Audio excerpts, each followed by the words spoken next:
بسم اللہ الرحمن الرحیم۔ سبق نمبر 15، دمدار ستارے۔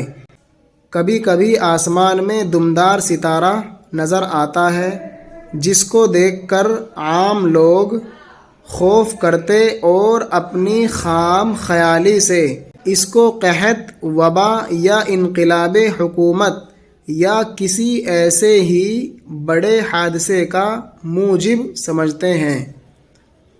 مشتعل بھڑک کر، آتش زدگی، آگ لگ جانا، حادثہ، واقعہ، زمانہ سابق، گزشتہ زمانہ، خام خیالی، ناسمجھی، قحط، خشک سالی، وبا وہ بیماری جو ہوا کے خراب ہو جانے سے پھیلتی ہے۔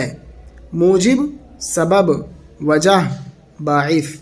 ستارہ شناسوں نے دریافت کیا ہے کہ اس قسم کے ستارے آفتاب کے احاطے میں 450 کے قریب ہیں، جو کبھی تو آفتاب کے نہایت قریب سے گزرتے ہیں، گویا اس کے اندر داخل ہو جائیں گے، اور کبھی نہایت دور فاصلے پر نکل جاتے ہیں۔ ان کے ساتھ ایک نورانی دم لگی رہتی ہے جو آفتاب کی حرارت سے پیدا ہوتی ہے، اس لیے جب وہ قریب آفتاب کے پہنچتے ہیں تو دم بڑی نظر آتی ہے، اور جس قدر دوری ہوتی جاتی ہے اسی قدر دم کا حجم گھٹتا جاتا ہے۔ ان کی روشنی ذاتی نہیں بلکہ وہ سورج کی روشنی سے چمکتے نظر آتے ہیں۔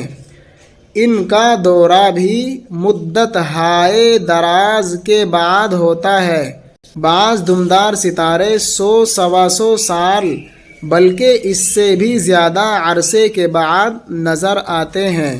بعض علماء ہیئت نے دمدار ستاروں کی نسبت بڑی تحقیقات کی ہے، اور ان میں سے بعض کے طلوع و غروب کا ٹھیک زمانے بھی معلوم کر لیا ہے۔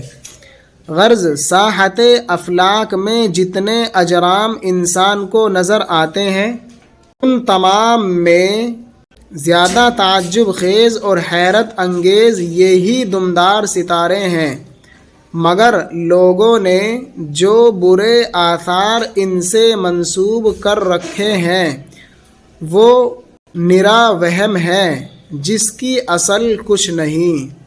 ستارہ شناس ستاروں کی چال کا علم جاننے والا، نجومی، حجم، موٹائی، ضخامت، جسامت، دورہ، گردش، چکر، پھیرا، مدت ہائے دراز، لمبی مدت، ہیئت وہ علم جس میں اجرام فلکی یعنی سورج، چاند، ستارے اور سیارے وغیرہ اور زمین کی گردش اور کشش وغیرہ سے بحث کی جاتی ہے۔ ساحت میدان، کھلی ہوئی وسیع جگہ، افلاک آسمان، اجرام ستارے، سیارے، تعجب خیز حیرت میں ڈالنے والا، حیران کن حیرت انگیز، دنگ کر دینے والا، حیرت پیدا کرنے والا، نرا وہم محض خیال۔